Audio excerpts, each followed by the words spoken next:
रक्षा क्षेत्र से जुड़ी तमाम अहम खबरों पर आप देख रहे हैं डीडी न्यूज का ये खास कार्यक्रम डिफेंस डायनेमिक्स और मैं हूं दानवीर सिंह।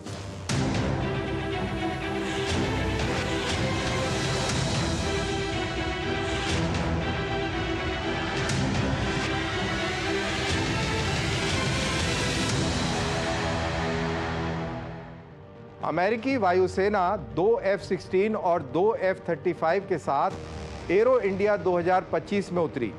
वहीं रूस ने Su-57 को उतारा और उधर स्वीडिश कंपनी साब अपना ग्रिपेन ई लेकर आई। ये सारे के सारे आधुनिक विमान हैं। तो ये सिर्फ आधुनिक विमान ही नहीं, इनके पीछे राजनीति है, जियोपॉलिटिक्स है और स्ट्रैटेजी है। तो इन सब के बारे में बात करेंगे, लेकिन पहले बात करते हैं डिफेंस हेडलाइंस की। भारत के रक्षा मंत्री राजनाथ सिंह और अमेरिकी रक्षा सचिव पीट हेग्सेथ ने भारत अमेरिका रक्षा साझेदारी को मजबूत करने के लिए 10 वर्षीय रूपरेखा पर काम करने पर सहमति जताई। टेलीफोन पर हुई बातचीत के दौरान खुफिया जानकारी, लॉजिस्टिक्स, संचालन और औद्योगिक सहयोग पर विशेष रूप से चर्चा हुई। भारतीय सेना अपने T-90 मेन बैटल टैंकों के लिए एक नए सक्रिय सुरक्षा प्रणाली एक्टिव प्रोटेक्शन सिस्टम की खरीद के लिए सूचना अनुरोध यानी रिक्वेस्ट फॉर इंफॉर्मेशन जारी की है। ये APS सॉफ्ट किल, हार्ड किल और मानव रहित विमान रोधी प्रणाली की क्षमता प्रदान करेगी, जिससे T-90 टैंकों के 1000 टैंकों वाले बेड़े की युद्ध क्षेत्र में सर्वाइवेबिलिटी और सुरक्षा में महत्वपूर्ण वृद्धि होगी। भारतीय रक्षा प्रतिष्ठान ने उन घरेलू निजी कंपनियों के खिलाफ कड़ा रुख अपनाया जो सशस्त्र बलों को आपूर्ति किए जाने वाले ड्रोन में चीन उपकरणों का उपयोग कर रही थी। इसी के तहत सेना के लिए 400 लॉजिस्टिक ड्रोन की खरीद से जुड़े 3 अनुबंध रद्द कर दिए गए हैं। इस कदम का उद्देश्य यह सुनिश्चित करना है कि सैन्य ड्रोन में कोई भी चीन पुर्जे, इलेक्ट्रॉनिक्स या हानिकारक कोड शामिल ना हो, जिससे राष्ट्रीय सुरक्षा को खतरा पैदा हो। भारतीय वायुसेना की घटती लड़ाकू क्षमता और इसकी भरपाई करना भारतीय योजनाकारों के लिए एक बड़ी चुनौती बनी हुई है। तेजस लाइट कॉम्बैट एयरक्राफ्ट के लिए अमेरिकी जेट इंजनों की आपूर्ति में देरी के कारण स्वदेशी कार्यक्रम काफी प्रभावित हुआ है। कुछ लोगों का मानना है कि ये अमेरिका की रणनीति का हिस्सा है, जिससे वह अपने लड़ाकू विमानों को भारतीय वायुसेना में शामिल करा सके। इसी दिशा में अमेरिका ने लगातार दूसरी बार F-35 को एरो इंडिया में प्रदर्शित किया और उसकी नज़रों में भारतीय वायुसेना के mega multi role fighter aircraft कार्यक्रम पर टिकी हैं।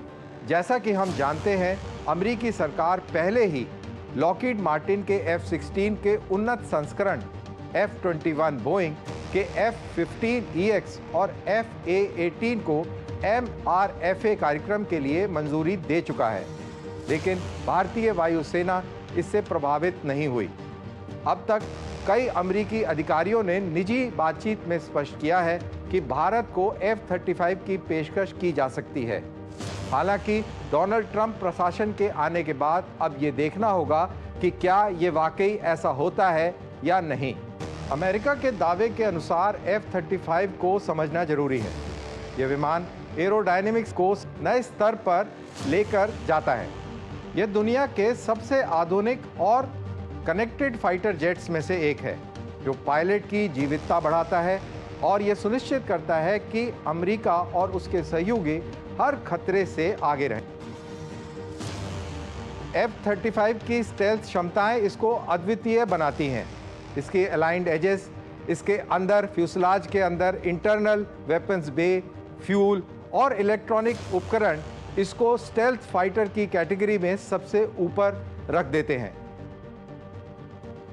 इसमें लगे प्रैट विटनी F-135 इंजन, जो दुनिया के सबसे शक्तिशाली इंजन माने जाते हैं, इस जहाज को 1.6 माक की स्पीड पर क्रूज प्रदान करता है। F-35 में लगे इलेक्ट्रॉनिक सूट इस विमान को और भी मजबूती प्रदान करते हैं। इसके अंदर ईओटॉस, इसके अंदर एसा रेडार और डास सिस्टम, ये सारे के सारे फ्यूसलाज में, अंडरबेली में और नोज में स्थित है, जिससे रडार सिग्नेचर्स बहुत कम हो जाता है और इसको स्टेल्थ बहुत जबरदस्त प्रदान होती है। F-35 एक आधुनिक कम्युनिकेशन हब भी है। दरअसल इसके ऊपर लगे यंत्र जो दुश्मन के इलाके की पूरी तस्वीर एकत्रित करते हैं, वो सैटेलाइट्स, ग्राउंड एसेट्स और बाकी अन्य जहाज़ों को एक साथ ट्रांसमिट कर देता है, यानी कि रियल टाइम इमेज और बैटल पिक्चर सबको एक साथ मिलती है। क्योंकि ये खुद एक स्टेल्थ विमान है, दुश्मन इसको पकड़ नहीं सकता, तो ये इसको एक बहुत बड़ा फायदा देती है। जब ये पूरी बैटल पिक्चर कमांडर्स को मिलती है या अन्य जहाज़ों को प्राप्त होती है, तो वो अपना दिमाग लगाकर अपने सूझबूझ से टैक्टिक्स और रणनीति के आधार पर वो हथियारों का इस्तेमाल कर सकते हैं, दुश्मन के ऊपर सटीक हमला कर सकते हैं। F-35 के पायलट्स का हेलमेट एक बहुत अहम रोल अदा करता है। पूरी इंफॉर्मेशन, सारे सेंसर्स से इंफॉर्मेशन जो प्राप्त होती है पायलट के हेलमेट के वाइजर पे आ जाती है, जिससे उसको निर्णय लेने में बहुत आसानी होती है और हमला करने और निर्णय के बीच में जो समय है वो भी काफी कम हो जाता है। प्रैट एंड विटनी F-135 दुनिया का सबसे शक्तिशाली इंजन माना जाता है, जिसके चलते F-35 विमान की गति ध्वनि से 1.6 गुना ज़्यादा यानी माक 1.6 हो जाती है। याद रहे, पूरे हथियारों और फ्यूल्स के साथ ये विमान इस गति को लंबे समय तक मेंटेन भी कर सकता है और ये सारा कमाल इस इंजन का है।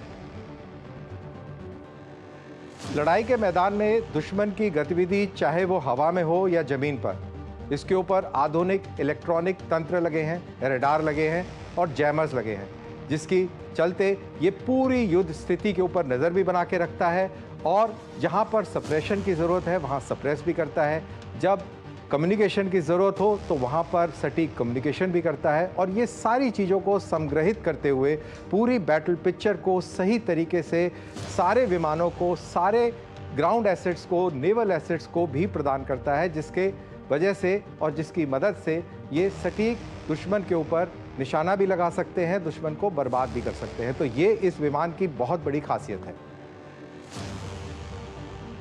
इन्हीं सारी सलाहियतों को एक बारी वीडियो वॉल के माध्यम से समझते हैं। जैसा कि आप देख रहे हैं, F-35 के 2 विमान हवा में उड़े हैं, ये पेट्रोल है और ये दुश्मन के इलाके में दाखिल हो जाते हैं। स्टेल्थ टेक्नोलॉजी का इस्तेमाल करते हुए ये दुश्मन के रडार्स को इवेट कर रहे हैं। आप देख रहे हैं कि कैसे रडार की तरंगें हिट कर रही हैं लेकिन रिफ्लेक्ट नहीं हो रही हैं, ये स्टेल्थ टेक्नोलॉजी है। साथ ही पायलट के हेलमेट के ऊपर सारा डेटा आ रहा है, चाहे वो एयर रिलेटेड डेटा हो, टारगेट रिलेटेड डेटा हो, सब आ रहा है। और जो इलेक्ट्रॉनिक इक्विपमेंट लगे हुए हैं इसके ऊपर, इलेक्ट्रॉनिक सूट लगा हुआ है, चाहे वो एसा रडार हो, इयोटॉस हो या डास सिस्टम हो, ये सारे के सारे फीड दे रहे हैं। और अभी जैसा आप देख सकते हैं कि ये 2 फ्रेंडली एयरक्राफ्ट हैं और एनिमी एयरक्राफ्ट भी नज़र आ रहे हैं, तो उनकी जानकारी ये U2 हब को प्रदान करते हैं, साथ ही साथ सैटेलाइट को प्रदान करते हैं, F-16 जो उड़ रहे हैं उनको प्रदान करते हैं और पानी के जहाज़ जो नीचे एंटी मिसाइल्स लेके चल रहे हैं उनको भी ये जानकारी प्रदान करते हैं कि दुश्मन की पेट्रोल नज़र आ रही है। अब दुश्मन की पेट्रोल को ये नज़र नहीं आ रहे हैं और इनको दुश्मन की पेट्रोल नज़र आ रही है, तो दुश्मन क्या करता है कि पीछे से मिसाइल छोड़ता है इन F-35 को टारगेट करते हुए। तो जैसा मैंने कहा पहले कि ये सैटेलाइट को भी इंफॉर्मेशन दे रहे हैं, पानी के जहाज़ नीचे उसको भी इंफॉर्मेशन दे रहे हैं और पानी के जहाज़ से एक एंटी मिसाइल फायर करी गई है और उस मिसाइल को न्यूट्रलाइज करती है और ये पूरा मिशन कंप्लीट करके दोनों F-35 अपने बेस में वापस आ जाते हैं। तो ये एक छोटा सा एक बैटल पिक्चर मॉड्यूल आपके सामने प्रस्तुत किया, जिसमें आप इसकी पूरी एक्टिविटी को समझ सकते हैं, इसकी स्टेल्थ और ये पूरी कहानी आप समझ सकते हैं। और ये याद रहे, ये जो पूरी चीज़ हुई, ख़ास तौर से हवा में दुश्मन के जहाज़ दिखे, आपने उनको आइडेंटिफाई करके अपने फ्रेंडली जहाज़ों को बताया और सैटेलाइट को कन्वे किया, शिप को कन्वे किया और उनकी मिसाइल को ध्वस्त किया। इसमें बहुत ज़्यादा टाइम नहीं लगा, बहुत कम समय में ये पूरी गतिविधि हुई विदाउट मच स्ट्रेस। तो ये इसकी एक खासियत और काबिलियत है। F-35 एक आकर्षक कीमत पर भारत को मिल सकता है, लेकिन भारतीय वायुसेना की कुछ बड़ी चिंताएं भी हैं। भारतीय वायुसेना अब F-35 को लेकर संदेह रखती है और इसके कई रणनीतिक कारण हैं, जैसे कि अमेरिका हथियार प्रणालियों पर कई नियंत्रण और शर्तें रखकर भारत की रणनीतिक स्वायत्तता को सीमित कर सकता है। इंडियन एयरफोर्स पहले ही F-16 और F-18 को तकनीकी सीमाओं के कारण ठुकरा चुकी है, जिससे अब ये सवाल उठता है कि क्या F-35 भारत की आवश्यकताओं के लिए सही फिट होगा। रक्षा क्षेत्र में बहुत अधिक अमेरिकी निर्भरता भारत की स्वतंत्र रक्षा नीति के लिए जोखिम भरी हो सकती है, खासकर अगर भविष्य में जियो स्ट्रैटेजी समीकरण बदलते हैं। तो अब सवाल उठता है कि क्या F-35 इंडियन एयरफोर्स के लिए सही विकल्प है या ये रणनीतिक रूप से जटिल निर्णय होगा। तो आइए इन चुनौतियों को और गहराई से समझने की कोशिश करते हैं।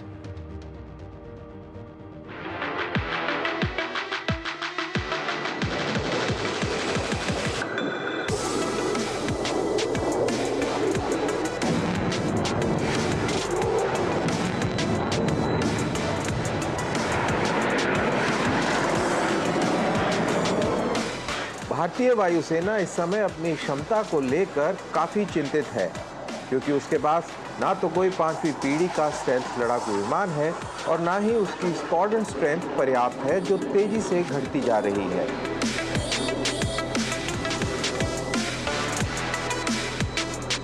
चीन ने अपने J-20 फाइटर को सभी 5 थिएटर कमांड में तैनात कर उसका उत्पादन बढ़ाना शुरू कर दिया है।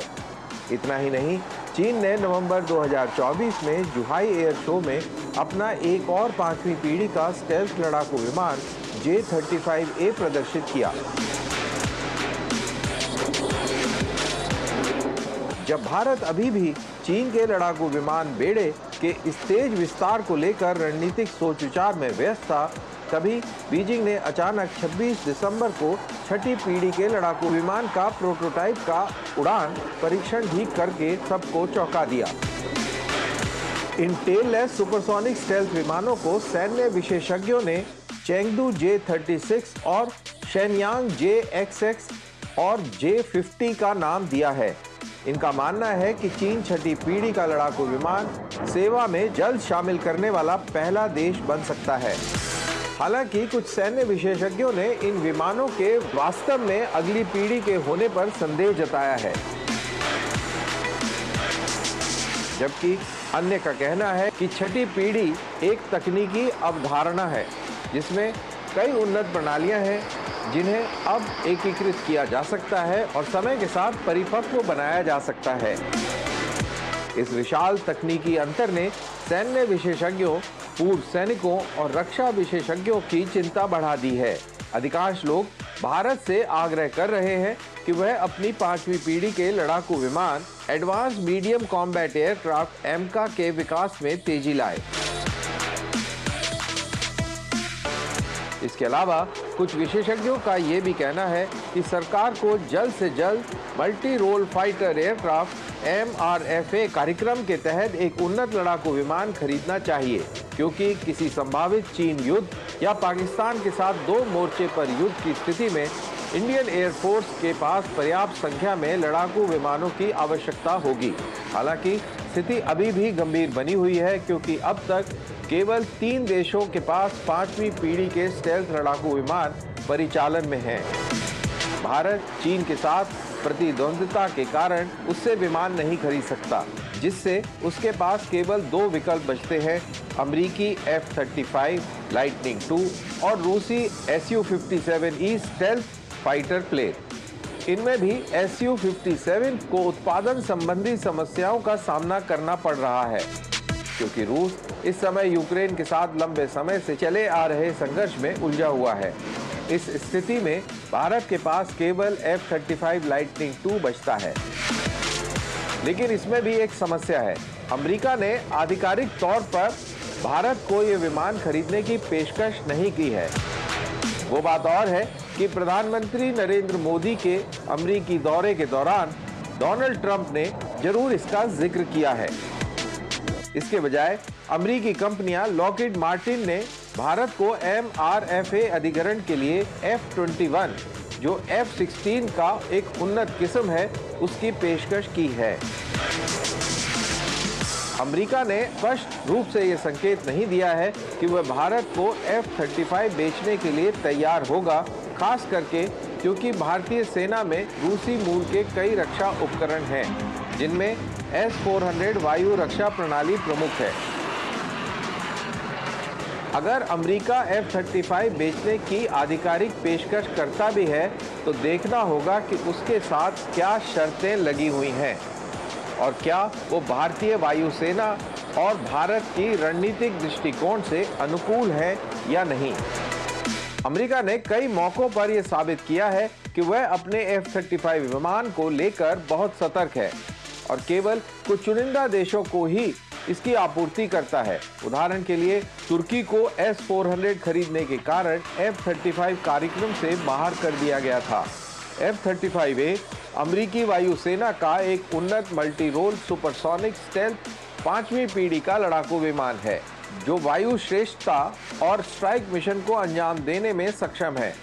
यह इलेक्ट्रॉनिक युद्ध, खुफिया निगरानी और टोही मिशंस में भी सक्षम है।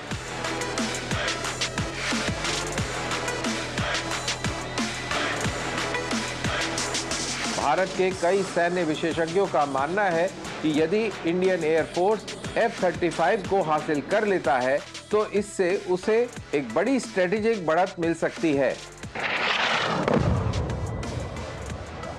लेकिन ये उतना आसान नहीं होगा जितना लगता है। पहली समस्या है कि लॉकहीड मार्टिन भारत को F-21 बेचने की कोशिश कर रहा है। यह विमान F-16 का उन्नत संस्करण माना जाता है और इसे इंडियन एयरफोर्स की आवश्यकताओं के अनुसार अनुकूलित किया गया है।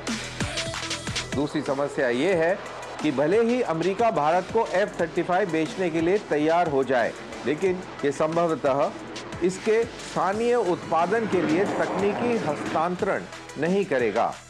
ऐसे में F-35 की खरीद मेक इन इंडिया पहल में फिट नहीं। अगर मान लें कि अमेरिका कुछ हद तक तकनीकी हस्तांतरण की अनुमति दे भी देता है और भारत में स्थानीय निर्माण की अनुमति मिल जाती है, तब भी उत्पादन संबंधी कई समस्याएं बनी रहेंगी। इसका कारण यह है कि लॉकहीड मार्टिन F-35 के विभिन्न पुर्जों की आपूर्ति कई देशों से करता है। अगर इनमें से किसी भी देश से आपूर्ति में देरी या बाधा आती है, तो पूरा उत्पादन प्रभावित होता है। किसी भी स्थिति में विदेशी आपूर्ति पर भारत की निर्भरता और आत्मनिर्भरता को सीमित कर देगी। इसके अलावा इंडियन एयरफोर्स को इन जटिलताओं से निपटना मुश्किल होगा, क्योंकि भारत को तत्काल स्पेयर पार्ट्स या रखरखाव और उन्नयन के लिए आवश्यक तकनीक की सीधी पहुंच नहीं मिल पाएगी।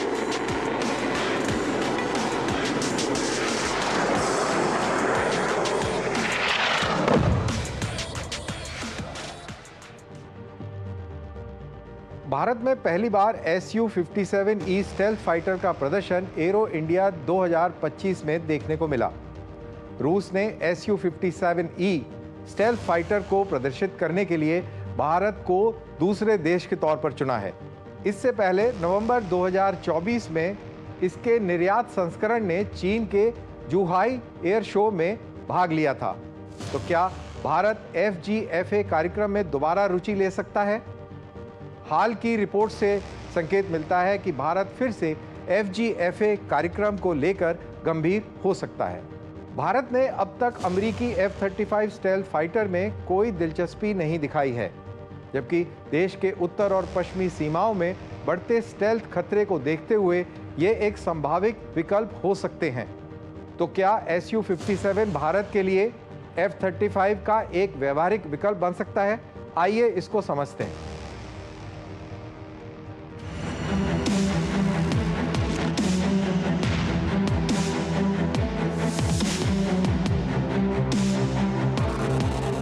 भारत और रूस ने अक्टूबर 2007 में संयुक्त रूप से 5वीं पीढ़ी के लड़ाकू विमान FGFA के विकास के लिए एक प्रारंभिक समझौता किया था। 2010 के शुरुआत में दोनों देशों ने FGFA को T-50 प्रोटोटाइप डिजाइन पर आधारित करने पर सहमति व्यक्त की। FGFA को Su-57 का एक ट्विन सीट संस्करण बनाया जाना था, जिसमें भारतीय वायुसेना की आवश्यकताओं के अनुसार कस्टमाइजेशन किए जाते।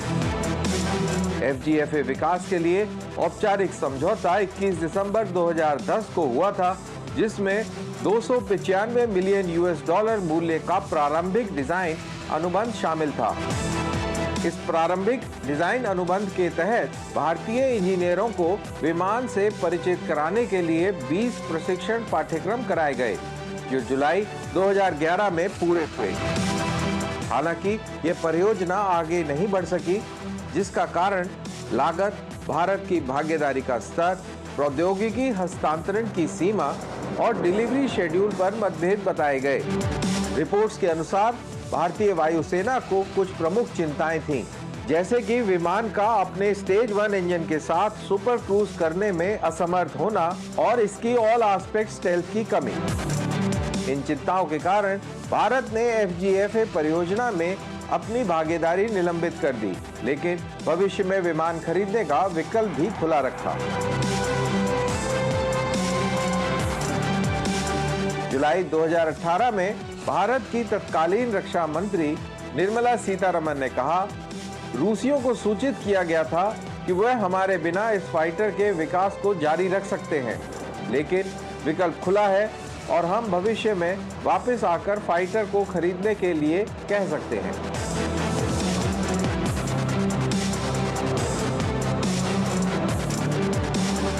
तब से रूस ने विमान के विकास और परिचालन परीक्षण के दौरान भारतीय वायुसेना द्वारा बताई गई चिंताओं को दूर कर दिया है। Su-57 का नवीनतम संस्करण अब AL-51 स्टेज 2 इंजन से लैस है, जो सुपर क्रूज को सक्षम बनाता है।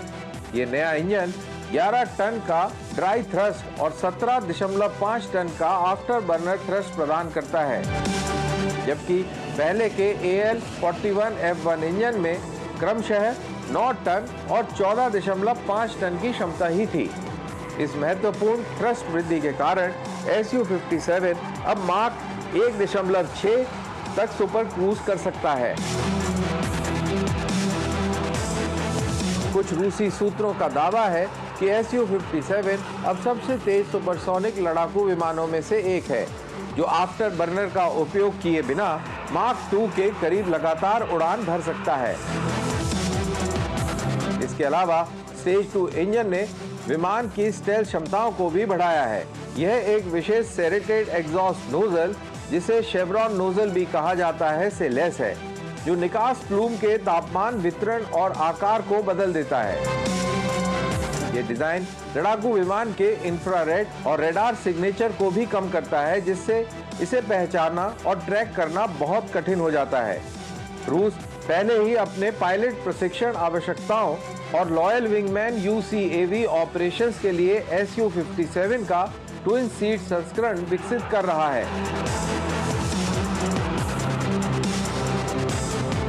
यदि भारत FGFA कार्यक्रम को पुनः शुरू करने का निर्णय लेता है, तो उसे इस ट्विन सीट संस्करण का लाभ मिलेगा, बिना इसके विकास के लिए अलग से फंडिंग किए। जब से भारत ने FGFA में अपनी भागीदारी रोकी है, रूस ने न केवल Su-57 में सुधार किया है, बल्कि इसे सीरिया और बाद में यूक्रेन में ऑपरेशनल टेस्टिंग के लिए भी तैनात किया है। इसके अलावा रूस ने Su-57 के आंतरिक वेपन बे में फिट होने वाली कई हथियार प्रणालियों का विकास भी पूरा कर लिया है।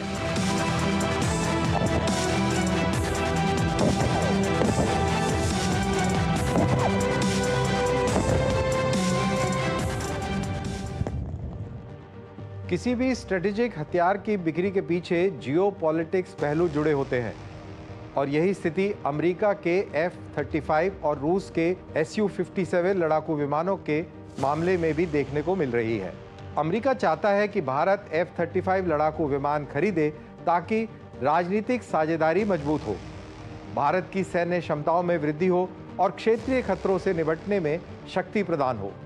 इसके अलावा ये सौदा भारत की रूसी सैन्य उपकरणों पर निर्भरता को भी कम कर सकता है और F-35 कार्यक्रम में भारत को शामिल कर अमेरिका रक्षा उद्योग को एक नया और बड़ा बाजार मिल सकता है।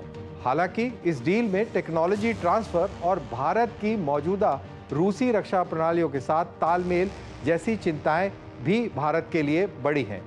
भारत इंडो पैसिफिक क्षेत्र में एक प्रमुख शक्ति है और यदि उन्नत F-35 से लैस होता है तो ये अमेरिका के क्षेत्र सुरक्षा हितों को मजबूत करेगा। F-35 आधुनिक स्टेल्थ तकनीक और उन्नत क्षमताओं से लैस है जो भारत की वायुसेना को संभावित दुश्मनों के खिलाफ बड़ी बढ़त दिला सकता है। रणनीतिक दृष्टिकोण से इंटरऑपरेबिलिटी एक महत्वपूर्ण पहलू है।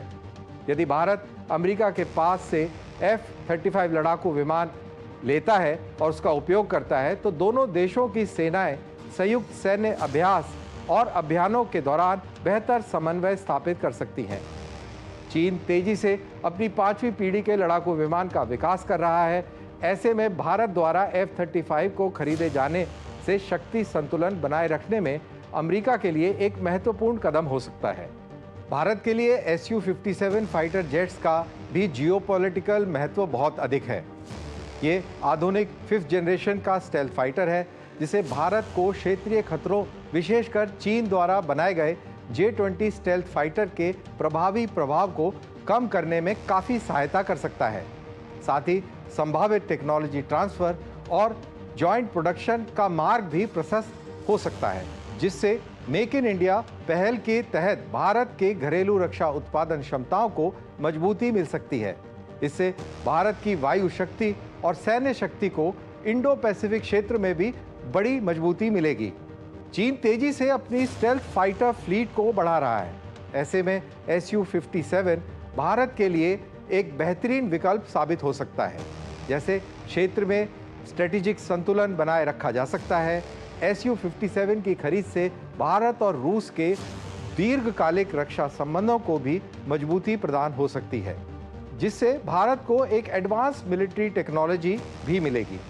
जिस तरह F-35 भारतीय वायुसेना की क्षमताओं को आधुनिक खतरों से निपटने के लिए मजबूत कर सकता है, उसी तरह Su-57 भी भारतीय वायुसेना को अत्यधिक क्षमताओं से लैस कर सकता है। हालांकि इस सौदे से कुछ जोखिम भी जुड़े हुए हैं। Su-57 की खरीद से अमेरिका के काटसा यानी countering America's adversary through sanction act के तहत प्रतिबंधों का खतरा भी बहुत प्रबल है। इसके अलावा रूसी निर्मित विमानों की दीर्घकालिक विश्वसनीयता और रखरखाव को लेकर भी इंडियन एयरफोर्स की कुछ चिंताएं बनी हुई हैं, खासकर अगर उनकी तुलना पश्चिमी विमानों के साथ की जाए। कुल मिलाकर Su-57 भारत के लिए वायु शक्ति को बढ़ाने, क्षेत्रीय खतरों का मुकाबला करने और इंडो पैसिफिक में स्ट्रेटेजिक स्वायत्तता को मजबूत करने का एक महत्वपूर्ण विकल्प जरूर है, विशेषकर यदि ये टेक्नोलॉजी ट्रांसफर और घरेलू उत्पादन के साथ जुड़ा हो। इसी के साथ डिफेंस डायनेमिक्स के इस खास कार्यक्रम में इतना ही। आप अपनी राय हमें सोशल मीडिया के माध्यम से #DD-with-Danveer लिखकर भेज सकते हैं। अगले हफ्ते रक्षा क्षेत्र से जुड़ी कई अन्य अहम खबरों के साथ हम फिर हाजिर होंगे। फिलहाल मुझे दीजिए आज्ञा। जय हिंद।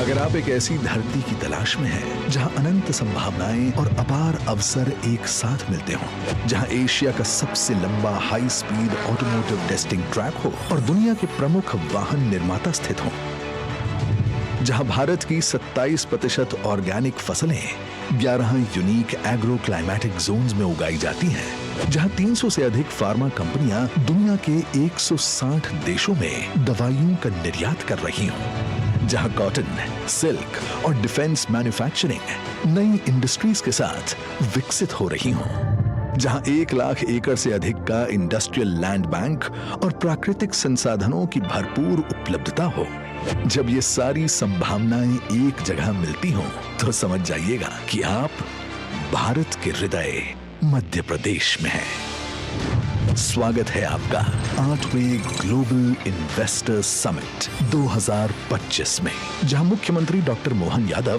प्रधानमंत्री